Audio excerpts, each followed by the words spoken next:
This is Mabletown. Now this is what we call Knob Hill. Snob. Not Snob Hill up at Snob the Hill. top. The Snob Hill this way, and Happy Hollow down here. Down here.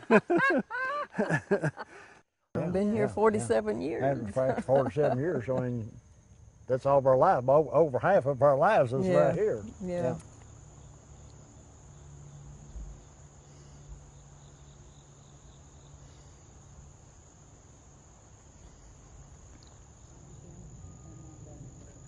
It took everything I was making to pay the house note and utilities. And then you weren't physically able to Right, keep up right. that. I came up with diabetes and went on dialysis, so I tried to sell the house for 3 years. That's when the economy really went down. Finally, I woke up one morning and I said, I'm not going to do it no more. I'm just going to tell them to come get it. As much as I love my daughter and my grandkids, it'll never be the same as what I had here.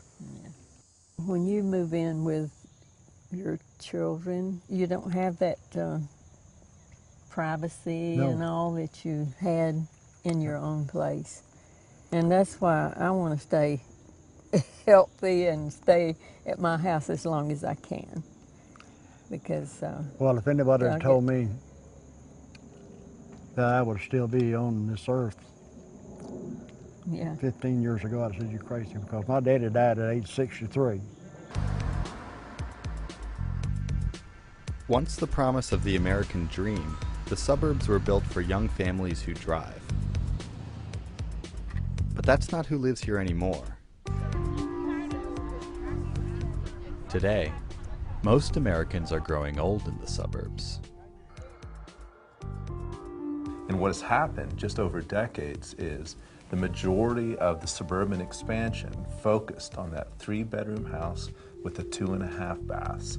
And that was to support the baby boomers as they were first young themselves and then raising their own kids.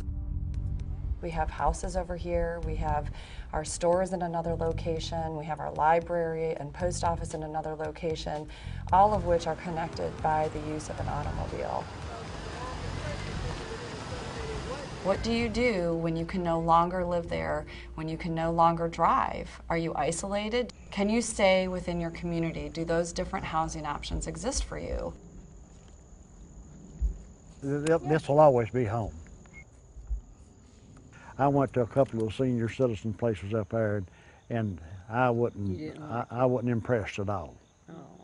So I says, I'm just not going to worry about it. I'll go back down to Mableton and see my friends down here. Yeah.